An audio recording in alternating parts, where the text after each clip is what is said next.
tardes, amigos. Bienvenidos y bienvenidas. ¿Cómo están? ¿Cómo les están tratando estas horas posteriores al Santa Rosa ese que tuvimos? ¿Cómo pasaste? Bien, todo el mapa nos informa meteorología que se encuentra en color verde, o sea que de alguna manera no se anuncia ni para el día de hoy ni para las próximas horas ningún tipo de inconvenientes, así que habrá que empezar a recomponer las dificultades que han tenido muchos uruguayos. Casi 1000 personas fueron desalojadas de sus hogares. Allí estamos viendo el último informe actualizado del INUMED. Así como es todo verde, ¿no? Así como es. Esa penillanura levemente ondulada. Exacto. Y bueno, por supuesto están, como decía Marinés, las personas que aún permanecen fuera de sus hogares, que seguramente estén algunas horas o algún día más. Pero bajó mucho la temperatura, hay mucho viento, barre las nubes. Viene buen tiempo, por lo menos en los próximos 2 o 3 días. Allí están las nubes, en las imágenes que está captando la cámara que está en la antena, en la torre de nuestro canal. Como ustedes ven, son espacios claramente soleados, pero muy entrecortados por espacios con mucha nube. Bueno, esperemos que el pampero limpie todo y en las próximas horas no haya más nubes. No, lo que va a haber mañana es una madrugada muy fría, temperaturas mínimas en Montevideo de 5 grados, en el interior seguramente cercana al 0. Pero luego el termómetro empezará a elevarse a lo largo del día y volveremos a tener hasta 18 grados. Exacto. Así que bueno, hay que tomar los recaudos, buscarle el horario potable, el bueno y el disfrutable e irse armando una agenda día a día. Por cierto que las imágenes que llegan de los Estados Unidos son impresionantes. Sí. En torno a los daños que ha causado en la tercera ciudad, en el tercer estado de Estados Unidos más poblado, este huracán que realmente... ha sido devastador, claro, porque además uno está acostumbrado a ver esas imágenes con ciudades más modestas o en barrios pobres, pero esta vez atacó a una ciudad opulenta, como es la ciudad de Houston, en el estado de Texas, y ver ese contraste de esas torres magníficas y abajo la calle tapada de agua, es una escena muy fuerte y muy casi que es de cine catástrofe, ¿no? Bueno, es una catástrofe para quienes soportan esas condiciones, ¿no? Ayer hacían contactos en subrayado con uruguayos que estaban allá y decían, de alguna manera lo rescatable es que no ha habido, a pesar del enorme drama que se vive, bueno, que no ha habido víctimas fatales prácticamente, o sea... No, obviamente son sociedades organizadas, con recursos también para este tipo de emergencias. Igual es bueno saber que hoy ya hay un decreto contra el saqueo, ¿no? Ah, sí, o sea que no, bueno, el ser humano... La tentación no... El ser humano es el ser humano. Es el ser humano en todas partes del mundo. Al norte o al sur. Sí. Comenzamos nuestro programa haciendo un contacto con la doctora Mariana Mota. Le agradecemos especialmente, es la última integrante del Consejo Directivo de la Institución Nacional de Derechos Humanos, una mujer que hemos conocido y entrevistado y que ustedes seguramente conocen y ojalá que valoren en su justa medida. La doctora Mota está en línea porque hoy se conmemora el Día del Detenido Desaparecido. Bienvenida, doctora. Hola, ¿qué tal? ¿Cómo están? Gracias por atendernos. Sabe que para mucha gente, o bueno, para alguna gente, esto de los desaparecidos es algo del pasado, es algo de un pasado más o menos lejano, pero de última es algo que, bueno, por suerte o por el mérito también de la población, de la ciudadanía uruguaya y de sus instituciones, no ha vuelto a ocurrir. ¿Por qué tenemos que recordar cada año el Día de los Detenidos Desaparecidos? Bueno, precisamente porque no es un tema del pasado. Estoy un poco afónica.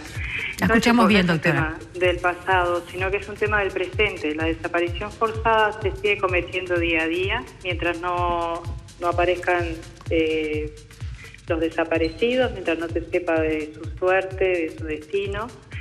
Por lo tanto, como delito permanente y continuado, hoy día sigue siendo desaparecido, o sea, no es un delito del pasado.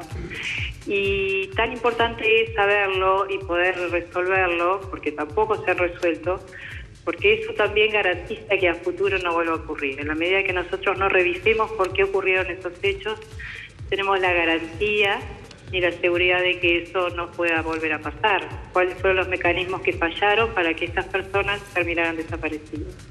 Y tan es así, además, que tampoco es atributo o condición desgraciada de las dictaduras, sino que también existen en los países con democracia, formal por lo menos, pero sí democracia, como lo que estamos viendo, lo que está pasando en Argentina con Santiago Maldonado, que ha pasado también en Brasil, que ha pasado, bueno, no olvidemos lo que pasó con los estudiantes en México, y un largo etcétera, desgraciadamente, que recorre América en países donde, bueno, no hay dictadura, pero esto sigue ocurriendo. Lo que quiere decir que no es una garantía de que estas situaciones no vuelvan a pasar. Por eso es tan importante recordarlo, revisar qué fue lo que ocurrió y asegurarnos de que no puede volver a pasar.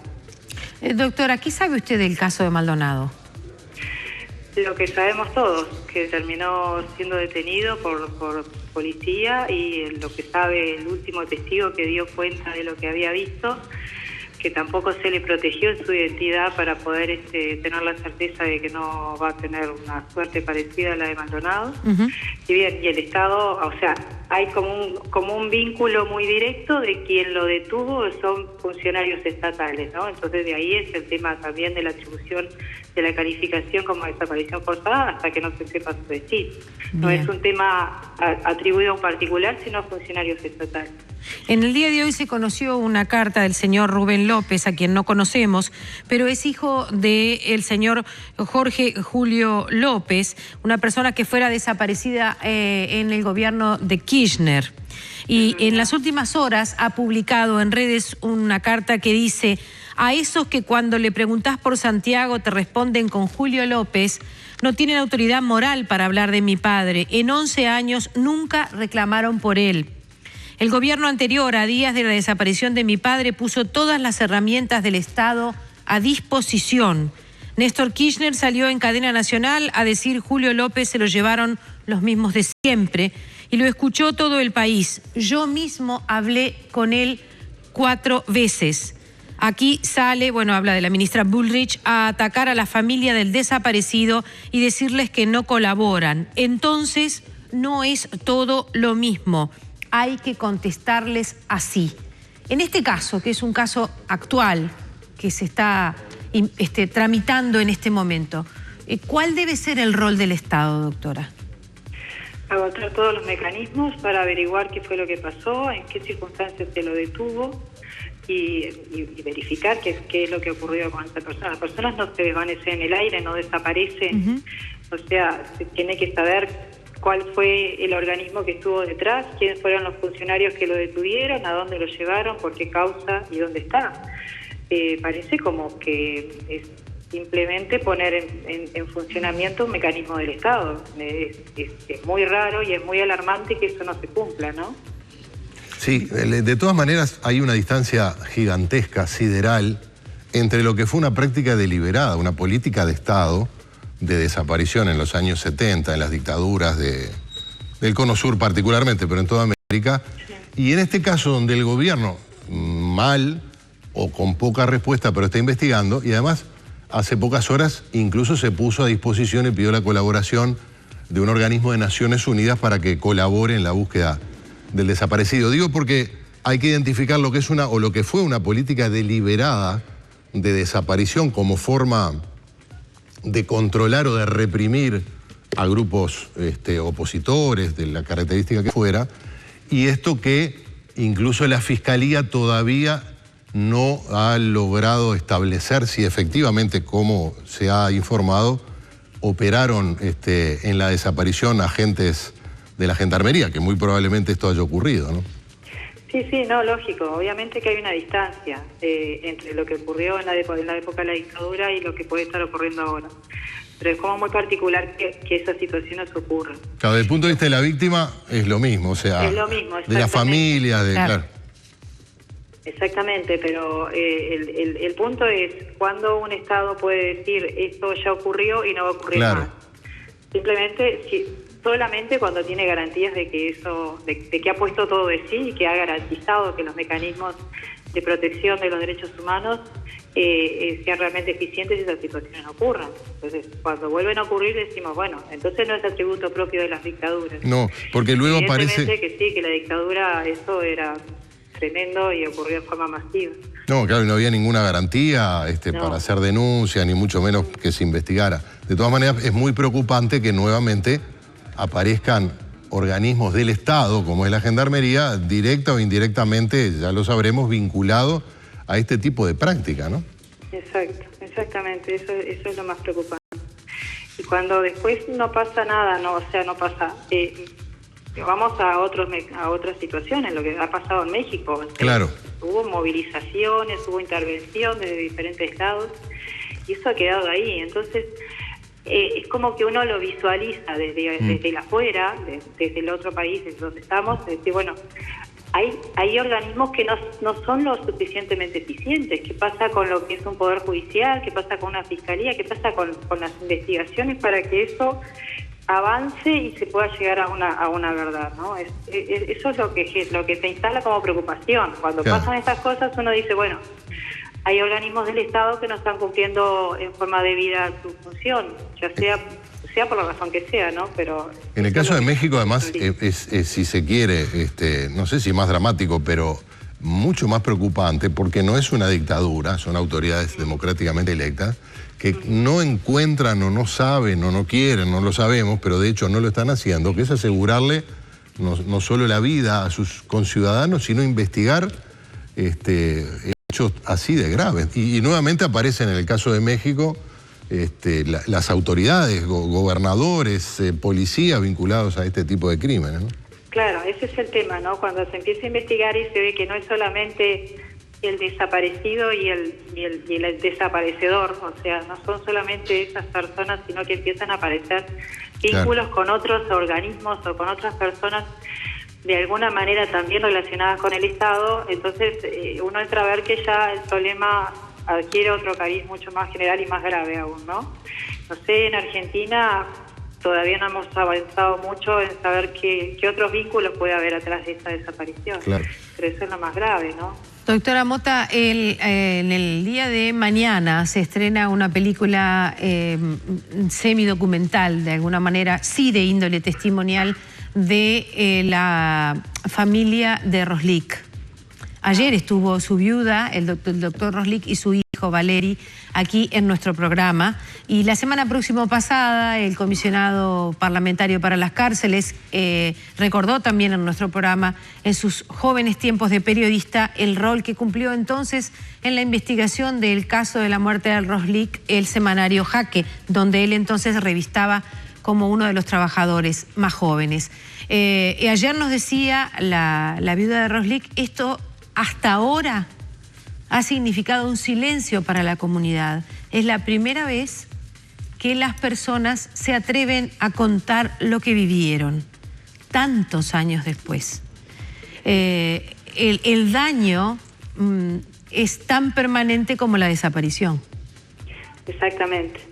En la medida que ha empezado a ocurrir en algunos lugares, ¿no? Que las víctimas se empiezan a reunir, empiezan a contar, no solamente logran tener un relato único, unificado de toda la experiencia que cada uno vivió, pero que también lo vivieron como grupo, sino también volcar esa situación, esa historia a la comunidad. Y eso permite también a la comunidad conocer qué fue lo que le pasó a sus integrantes y poder hacer su lectura de la vida, de lo que ha pasado y de cómo se proyectan a futuro. En el caso de lo que pasó con Roslik, que fue terrible, y que además lo más terrible es que se haya archivado ese expediente cuando es un delito de lesa humanidad. No debería ni siquiera estar archivado, debería estar tramitando. En ese caso, sí, por lo menos el documental permite hacer un relato de algo que todavía está inconcluso, ¿no? Porque todavía no se enjuició a nadie y todavía no hay una historia oficial acerca de lo que pueda surgir de las investigaciones. Doctora Mota, usted dice eso es un caso que no debía estar archivado. Desde esa institución en la que usted acaba de asumir, desde el Consejo Directivo de la Institución Nacional de Derechos Humanos, ¿es posible hacer una nueva mirada sobre ese caso? Lo vamos a ver, vamos a plantearlo. Yo ya como integrante del Consejo no puedo hablar a título personal, tengo que hablarlo dentro del Consejo y que el Consejo lo resuelva, pero puede ser un tema para tratar. Bien. Por último, ha circulado desde hace unos cuantos días, ayer se hizo público también a través de los noticieros la propia situación, pero en redes, una carta abierta a Mariana. Es a usted. Por favor. Sí. Es una larga carta que circula en redes de alguien que obviamente la conoce con cercanía, que la respeta enormemente y la valora, pero que tiene que ver con una situación puntual que, más allá de que cuando yo leí esta carta usted estaba involucrada en la situación, ahora que ya es una situación decidida, me gustaría volver sobre ella, y es esta solicitud que hizo usted de mantener su cargo en reserva mientras asume como integrante de la Institución Nacional de Derechos Humanos. Su cargo de jueza. La que es efectivamente su cargo de jueza. La Corte ha dicho que decidió que no, de acuerdo a la manera tradicional de decidirlo. ¿Usted pensaba que podían decidir diferente? La manera tradicional creo que nunca tuvo en cuenta, porque no existía, salvo en este caso, que es la ley de la Institución Nacional de Derechos Humanos, una norma expresa que dice que quienes ocuparen los cargos de consejo directivo y tuvieran antes una función pública o ocuparan un cargo público, se aplicará lo previsto por tal otra ley, que era la que prevé la suspensión del cargo. O sea, es la primera vez que se plantea una situación así. No pueden remitir a otras situaciones donde no había ninguna ley que habilitara esta suspensión. Y bien, la Corte hace una lectura que obvia la interpretación de las leyes, que aplica la Constitución, según ellos, en una interpretación que hacen de la Constitución, que no comparto, pero desaplican la ley. Ayer escuchaba al presidente de la Corte que decía que era inconstitucional la ley. Para decir que es inconstitucional la ley, debe transitar por un proceso de inconstitucionalidad que no se hizo. Entonces, a mí me merece, con respeto, ¿no? Porque de última nunca he faltado respeto a los órganos jerárquicos, ahora ex órganos jerárquicos, pero también en disentir en las opiniones. Para disentir hay que fundamentar por qué disentimos y por qué estamos en desacuerdo. Yo entiendo que la aplicación de la ley correspondía. Yo no estoy acumulando cargos, estoy dejando un cargo en suspenso por el cual no voy a generar ni años de antigüedad, no voy a generar obviamente ni sueldo, ni licencia, ni absolutamente nada. Era simplemente la posibilidad de volver al término de mi mandato ante el Consejo Directivo a un trabajo del cual he venido desempeñando durante 26 años y del cual no pueden decir que haya trabajado mal. Pero bueno, el Poder Judicial es así.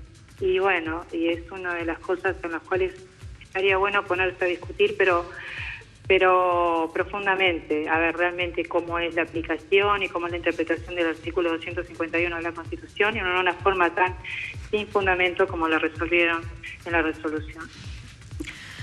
Doctora, le agradecemos especialmente este contacto. Hoy es un día internacional en el que se conmemora el Día del Detenido Desaparecido, y debemos recordar que la palabra conmemoración tiene justamente mucho de memoria y de reflexión. Sí, de recuerdo justamente y de reflexión, totalmente de acuerdo. Privilegio de nosotros tenerla, muchas gracias. Muchísimas gracias. Hasta luego. Buenas tardes.